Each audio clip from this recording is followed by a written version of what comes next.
Hey, everybody. Welcome to another episode of The Cynical Marketers. We're back again. Episode 60. We're in season 2, episode 8 already of season 2. So we're marching right along already towards the end of February even. So 2026 is going by pretty quick. Yeah.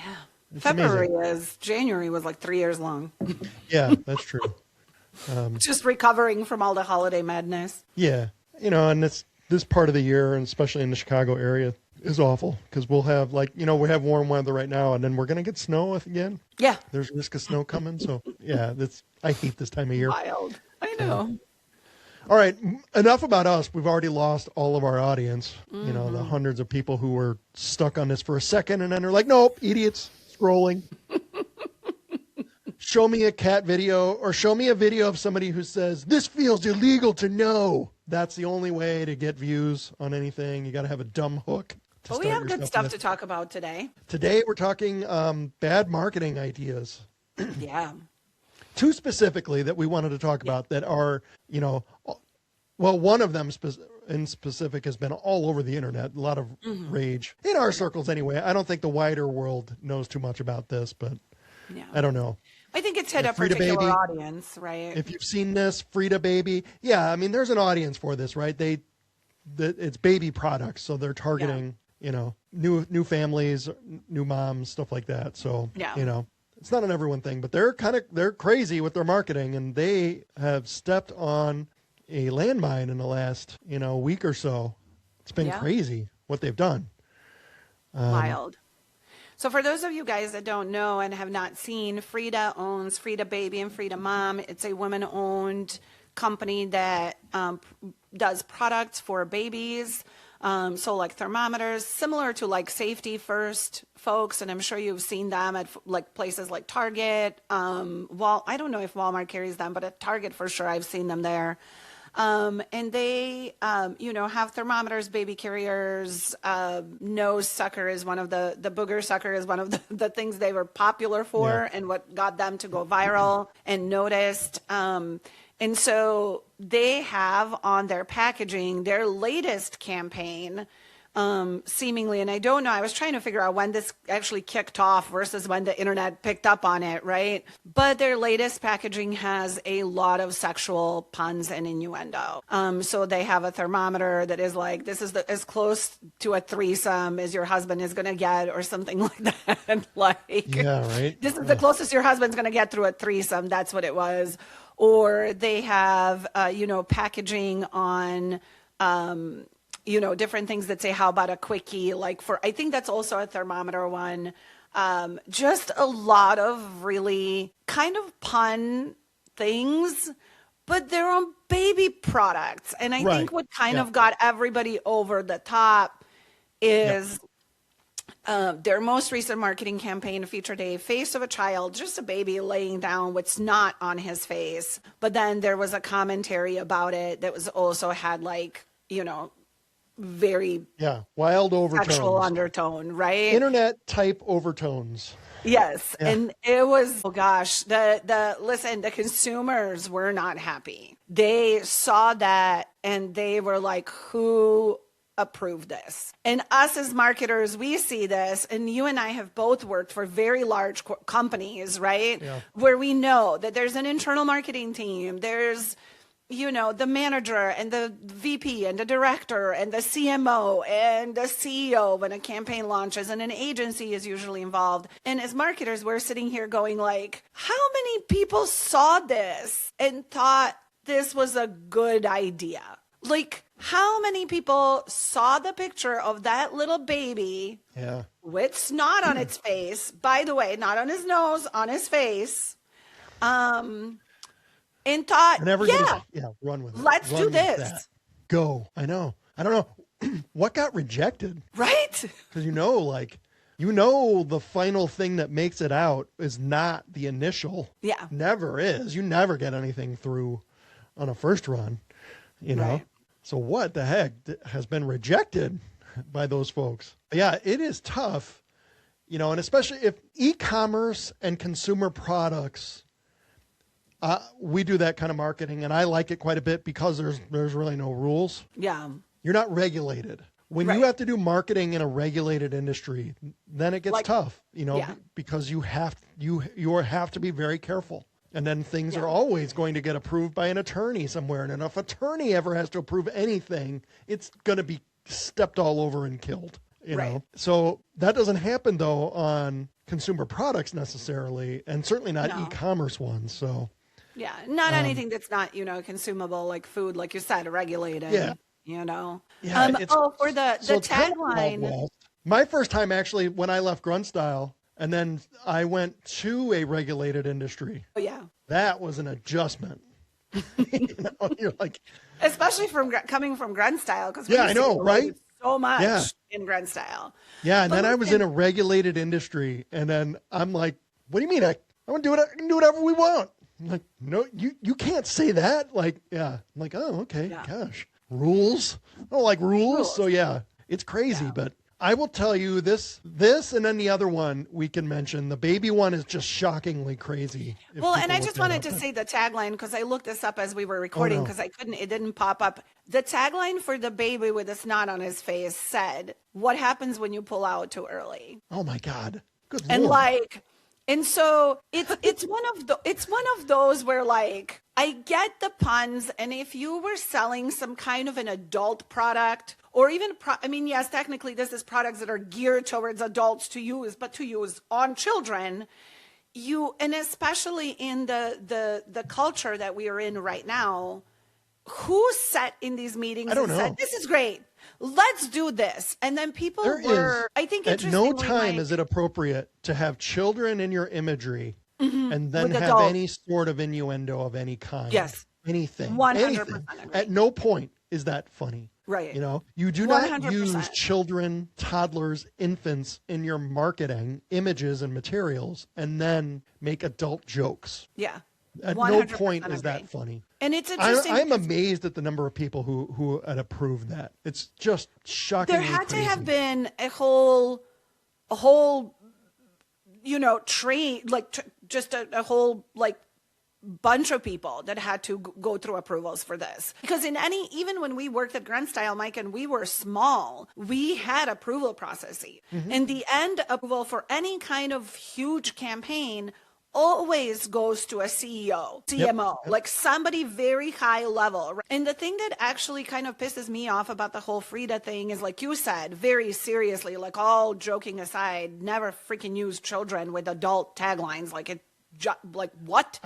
But then people had turned around on the internet and they had said, "Oh, but men," right? And I just want to clarify this, because this is a woman-owned company. And when I looked up, we looked up what agency did this? Because the first thing that I thought of was, this is an agency that is just slightly out of touch of what's going on. It was not an agency. This seems to, by all of the info we found, this is an internal campaign. And on their internal team, yes, there's a VP of packaging who is male, and there's one person on their brand team that appears to be male. That's one, it's a chief of staff of marketing and sales. The rest of the people on this team, at least according to what's publicly available, are all women. So these are all women. These are women in roles. This is a woman-owned company, so the CEO is a woman. And then the senior brand manager, marketing manager, director of customer experience, internal marketing director, VP of brand management, director of brand management, all women. So, I have a hard time.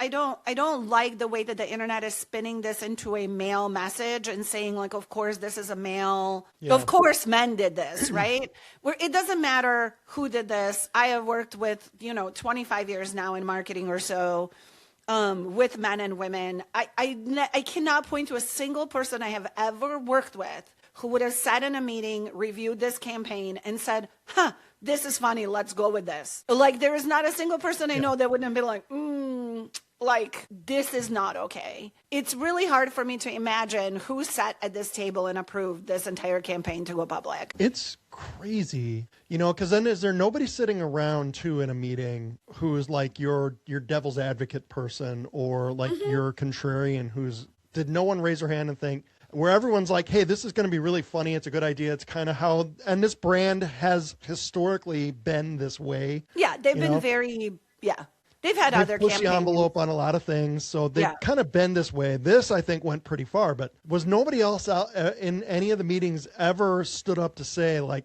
hey, what if this is taken this way? Could it be perceived in a different way? Is there anyone in any of those rooms, you know, who can do that? Who has the safety? Because in a lot of marketing meetings, there is no safety to do that. If you're in a marketing group, you'll judge the temperature of things. And if you stand out, you know, I mean, the nail who stands out gets hammered down. So in a lot of marketing groups, there's a lot of fear because, again, the marketing group is the first one to get layoffs and people fired. There, you know, there is no job security in any of it. So I'm just wondering there's no one to say, maybe this isn't a good idea. What do you guys think?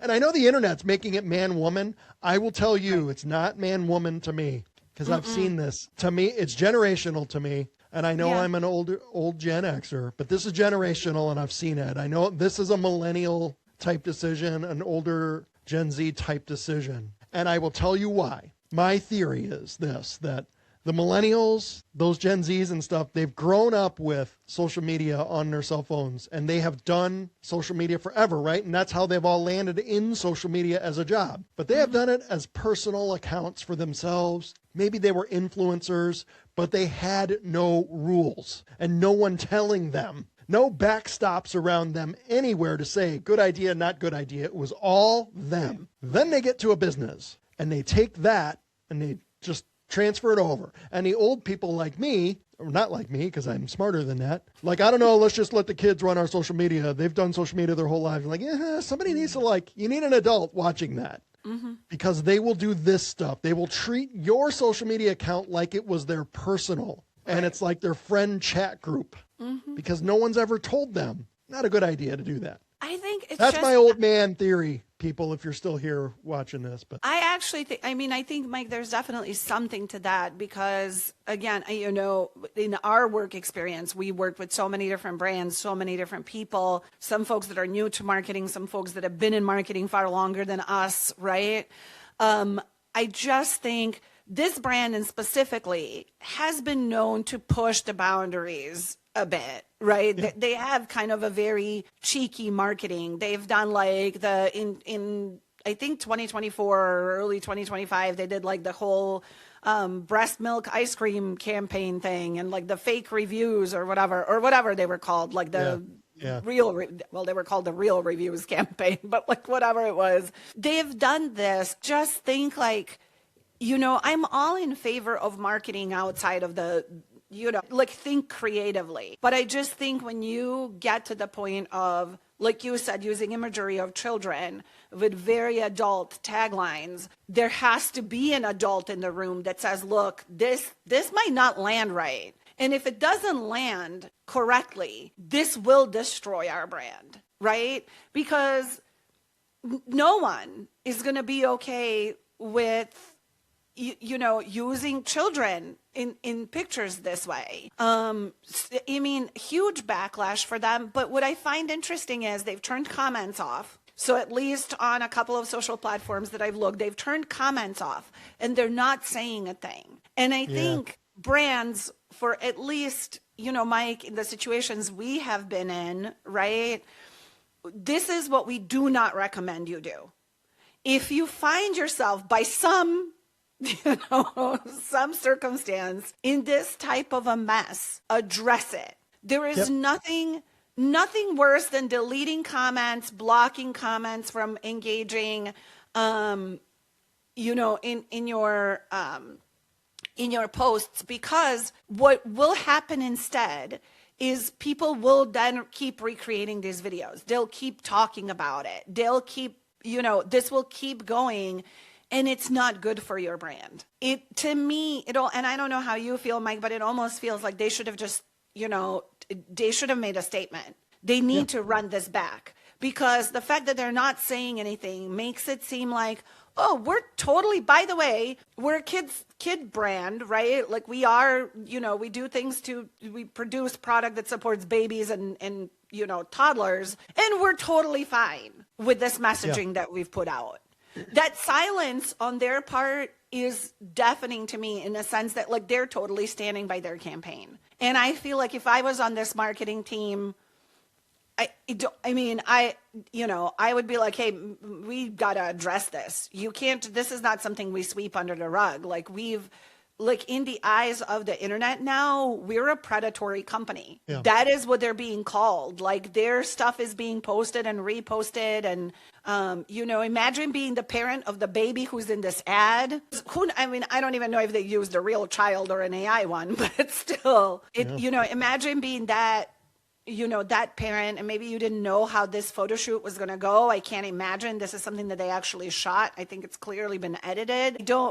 The silence is astounding. I don't know. To me. I don't know if you feel the parents who put children into modeling and acting. Fair. Probably, in a lot of cases, maybe don't have the best interests of their children. Fair. I think that's been proven in the space that we're in right now. Not in every case, of course, but we have a lot of historical data to show that. Yes. Some of the parents behind those things. Yep. Maybe not the best. True. So. But it's just they're silent. I'm just shocked. I think they're just thinking their play is that it's an internet brush fire that's going to burn itself out, and if they don't fuel it further, then it'll burn out quicker and they can move on from it. Is probably their thought. I wonder how and if their sales are going to be impacted at all. I don't know. I would imagine their PR firm is recommending just stay quiet. The internet news cycle is pretty short. People will be mad and enraged about something else soon enough. We'll be on to the next thing, and the internet will be. I'm sure they'll be mad about something soon. I don't know what it'll be, but there's always the current thing that people support, and there's a new flag to put on your stuff. So something's coming. For me, I always disagree. I would disagree with that because to me,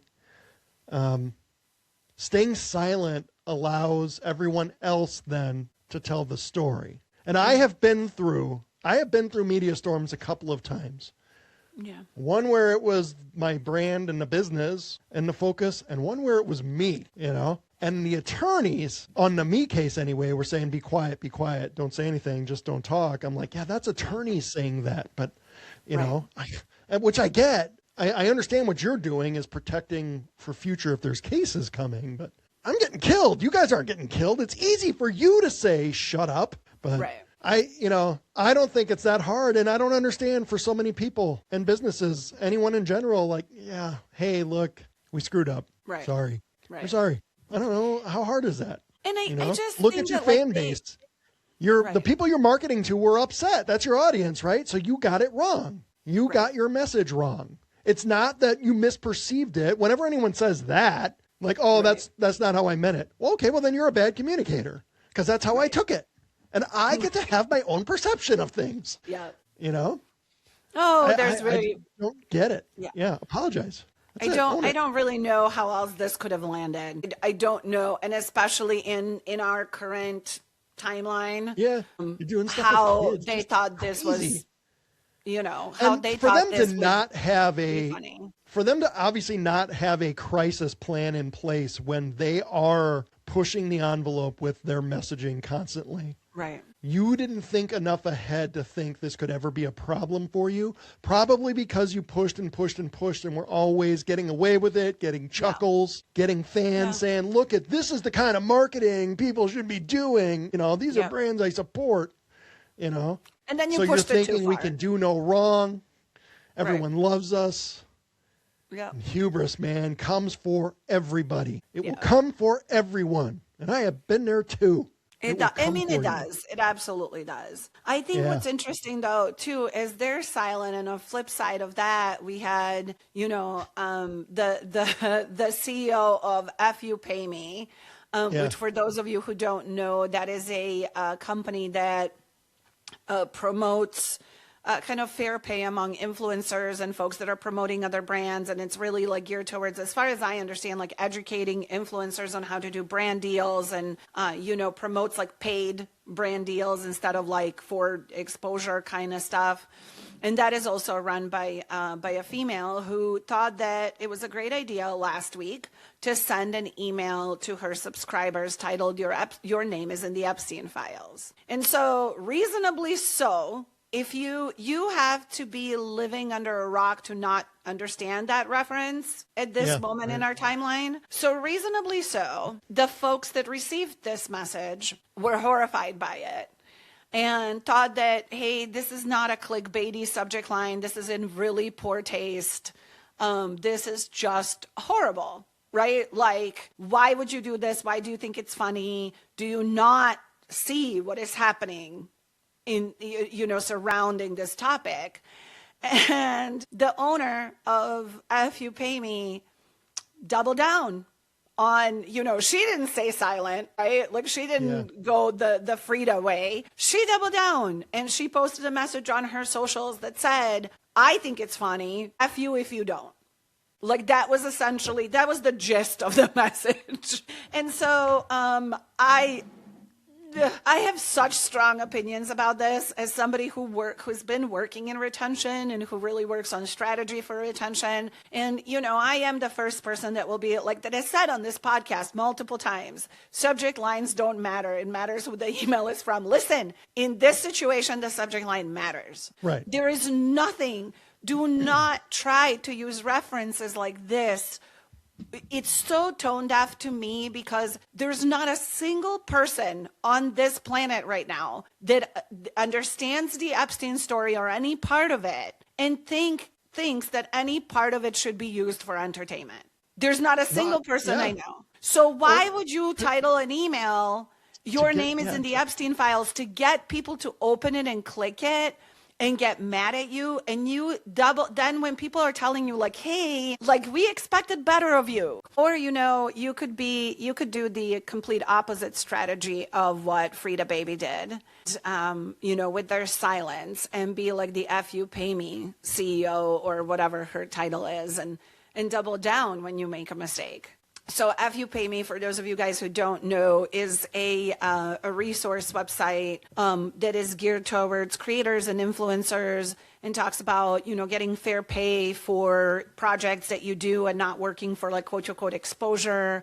It's been I think it's been around for several years at least, and it's been kind of a great resource. A lot of folks use use them and reference them. And so last week they sent out an email with the subject line for the email that said, "Your name is in the Epstein files." And the folks that got the email were just absolutely outraged. And unless you're living under a rock somewhere, you know at least something about the Epstein files. So you know what this is referencing. And this woman used that as a subject line, and people had a huge backlash. People were like, this isn't funny. This is not something we joke about. This is not something we use for clickbait. It's in such poor taste. And she doubled down and posted a social media message and said, I thought it was funny. F you if you don't like it. Yeah. That was the gist of the message. So, you can take the opposite approach of Frida Baby and double down on your bad decision and get dragged on the internet Epstein some more. Joke too, and that person running that company too is another person who has always been on the right side of everything. Right. And has never been called out for anything, has the correct views on everything, I'm sure. And then it's like, no, I can do no wrong. I can say whatever I want to. My people love me. They're going to love this because they love me. No. No. And an this Epstein is joke, there's nothing funny about any of that. And I know that person did one, and then one of our friend of the show, Dan Gershenson, who's been a guest, he got one of those too from it was a sales email from some other brand. And he talked about that on LinkedIn, and he didn't mention the brand. He's like, can you believe somebody would think this is a good idea? Yeah. And it's shocking. And I'm always the person so more than one had the idea to do this, or maybe saw that and thought, yeah, funny, I'm going to do that too. Funny, I'm going to do it. Yeah. And it's interesting to me because I'm always the person, I've said this on 3 or 4 of our podcasts, subject lines don't matter. It matters who the email is coming from. Not in this case, y'all. This is what I mean when I say it doesn't matter if you put emojis or if you put a discount or a percentage off. Not if you take something that is a cultural moment that is pretty freaking horrific for all, for lack of a better description, and throw it in as a clickbait. Like, your audience is smarter than that, especially when your audience are people who live on social media. Right. Like, these are people that are getting your messages in this instance, are people who make a living off of being on social media. These are creators, these are influencers, whatever you want to call them. But these people are on socials all the time. Guess what messages they're inundating with? Guess what they're like seeing a creator after creator after creator post about. And then you joke about this, and when then you're called out and somebody's like, hey, this is really tone deaf, like, how could you do this? You double down and you say, it's a joke, like, take it as a joke. Like, what's the matter with you? This was funny. And you're like, like, really? That was funny? Like, there was nothing else you could have come up with for a better subject line? Like, brands, please don't do this. Like, they don't. I'm old enough to remember how office culture, and in the early 90s, I was in the Army, but, how things used to be in the workplace were the things that men used to be able to say in the workplace, right? And then as things started to change, but then the resistance usually was always around, like, when we first started doing HR trainings and stuff, like, well, what do you mean I can't tell a joke? It's just a joke, Right. But so it's the same thing for you to say that now. Right. And I always think it's funny when, your audience gets to have a perception on your messaging. And if your messaging was received differently than you intended, then you didn't communicate effectively. It's your fault. It's not your audience's fault that they didn't get it. They're not hip enough for this, They don't think Epstein jokes are funny. I think that, like you said, Mike, some folks just think they're untouchable, and they think I'm going to have an audience no matter what. And I think that, we live in such a space right now where it's hard. It's almost like, no, you cannot separate the brand from the person. That's what's happening. A lot of it is so enmeshed right now. In the past, it used to be, you didn't have access to personal things of a lot of these brands. Like, you had no idea who was behind them, right? The face of the brand right now, that's the marketing, thing. Right. And I recommend it for businesses too. Right. And we do this, for our business. We have to market ourselves personally, and then we have to market the business, right? Like, it's how you establish your business. And especially if you are in the social media space, if your business revolves around social media. Like, I just thought it was such an interesting thing that, like, the response was, it's your guys' problem, right? Like, that's never the right. You took this the wrong way. It's you. You are the problem, but you are my intended audience. And so you're telling your audience, I don't give a crap what you think. I'm going to do what I'm going to do because you're still going to give me money. You're still going to give me engagement. I'm still going to get paid. So it doesn't matter what I do. And this is why I, on a personal side, I always say, like, your money is your biggest voice if you're not somebody with a huge platform. But this person is, lost a bunch of followers, at least on her socials. I don't know how that translates to, her actual income. I don't know, but an influencer losing followers is painful. So, Yeah, I mean, there's another one. know. I don't know if you saw where this influencer on TikTok announced her divorce. Yes. And then she's like, all right, I love everyone. You've got to sit down for this. I'm getting a divorce. I've never seen her until people started. I never saw her either. I'm like, but she's a makeup influencer, so it's not like I'm going to see that content ever. But we are not the target audience for this. Yes. Like, what kind of a parasocial relationship do you have? Everyone's like, fans have parasocial relationships with celebrities and stuff. Like, this lady thinks people care about you that much. Like, yeah, crazy. That's an influencer who has been loved and loved and loved for years and years and years and never been told wrong about anything. Thinks anything I do, then I'm going to be right about everything. My people love me. I can do no wrong. Right. And it's going to come for you. It's the hubris, the mistake of hubris. Again, it will get you. Right. And for anyone who spends enough time with a microphone in front of them or a camera doing anything, you spend enough time in it, you will do or say something stupid. We all do. We've all done it. We're all human beings. We will make mistakes. Yeah. I've done it. I've been a manager forever, and I can think back to some conversations I've had with employees where I said some stupid things. I still think about it. 20 plus years later, I'm like, God bless. What an idiot. Like, how did I not get? How did I not get? And you thought at the time, we're like, man, I'm so funny and smart. Right. You know? No, like, I mean, I'm such a good manager. Nope. Yeah. Idiot. You know? And I know some of that comes with age and perspective too, but man, you know, you will make mistakes. I've said dumb things when you're live. The fascinating thing, and everyone always says this too about the influencers and everybody else, is like, you recorded this and then you edited it. It's not like you were live. Like you probably had multiple takes and you said, this is the one that I'm going with, you know? So, you know, yeah, you have less excuse when you're not live, but I mean, my whole thing with this, Mike, is like this sensationalism type of like marketing strategy. It's, you know, I think at some point you have to be responsible enough to read the room, right? Yeah. And if you do something like you said, things are going to happen. You're going to say something stupid. You're going to put out a marketing campaign that is atrocious, right? It's gonna happen. We've talked about this on another episode. Have a crisis plan in place.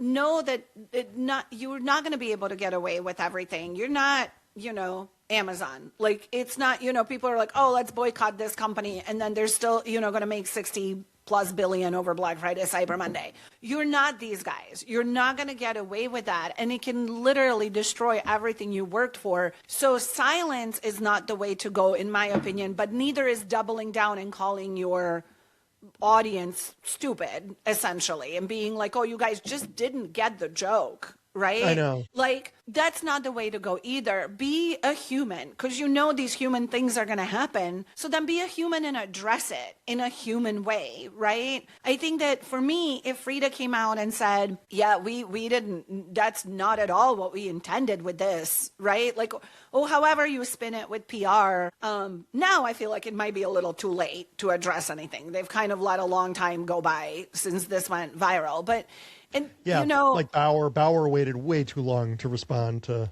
the hockey company. Like it's, you know, it's just, it's not, you know, it doesn't land. And don't double down. If you do something that so badly upsets your audience that you are going viral for all the wrong reasons. You're posted on Reddit, you're posted on Threads, you're posted on X, you're posted everywhere about how stupid your subject line was. Don't double down and tell people to F off. Like that's an interesting approach. Like in my mind, I'm like, you're not okay. Like, are you okay? This doesn't sound like you're okay, you know? And then it just kind of makes me like, I don't want to attach myself to anything like this. And I think that's where people are. Here's my edgy take that pushes the envelope, but we're so far into our podcast here. Nobody's here. Nobody's going to care. You got to have a Karen ratio to pay attention to, right? If you've got a couple of Karens mad about something you did, who cares, right? So you're looking at it. But then if you start getting regular people mad, like what's the ratio? If the regular outweighs the Karens, you're like, hey, we're wrong about this, you know? Yes. If you got crazy Karens mad at you, okay, whatever, lady, you're crazy. But regular folks? I actually think maybe the Karen ratio is actually great, Mike. I like that. I know. I can take you back to my restaurant days. I probably won't say it, but I used to have a formula for in the restaurant if people were saying it's too hot or too cold in here. Yeah. My employees knew. Hey, 22 says it's too cold. Yeah. Who is it? Yeah. Yeah. Fair. Nope. 4 women complaining about it being cold, or 1 dude. You ever have a dude say it's too cold in here? You're like, well, yeah, it's probably freezing out there. Then let me go fix that. But the Karen ratio, I like that. But honestly, though, or then I'd go out and make a show of being at the thermostat, like get your keys out because you always had to lock the box. Oh yeah, you had to lock the thing. Yeah, you're fiddling with the dials, and then you go by the table. How does that feel? Is that better? Yeah. And you didn't do anything. Always management by illusion. When people would tell you to, like, oh, my coffee is too cold. Not a problem, sir. Let me warm that up for you. And you just go and loop through the kitchen and come back out the other door. How's this for you?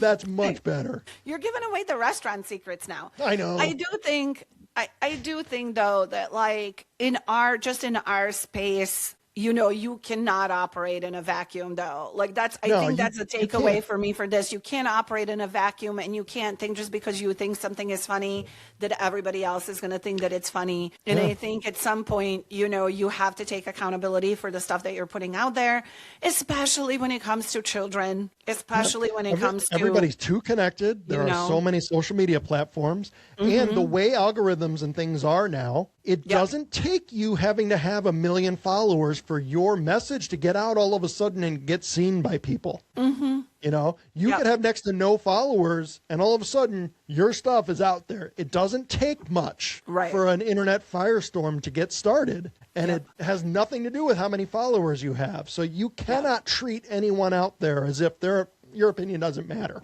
Yeah. You really can't do that. And it matters, and you should listen.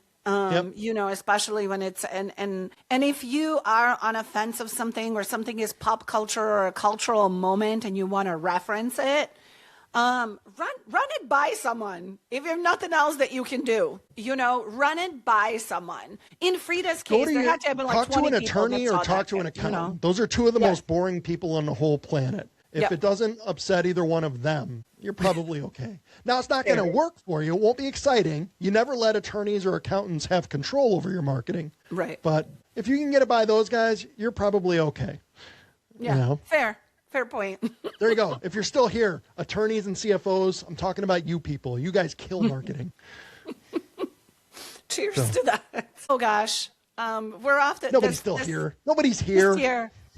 This year is off to a great start marketing-wise, so, you know, we've got a lot of stuff going on. But we went really long on this episode, but again, nobody's here. This just makes it longer. It's going to take me longer to edit this in our for 8 views. Production studio. So, hey, Mike, you never know. All right, everybody, thank you. We might go viral one day, and then people are going to come back and people are going to come back and look through all my stuff and find me.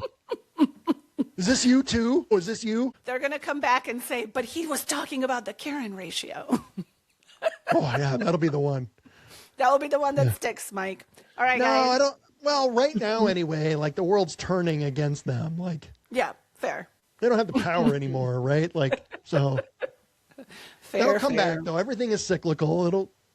We'll come back around to, you know, maybe not in a time where although I was going to say maybe not in a time where I have to keep working, but I am going to have to be working until the day they take me, you know.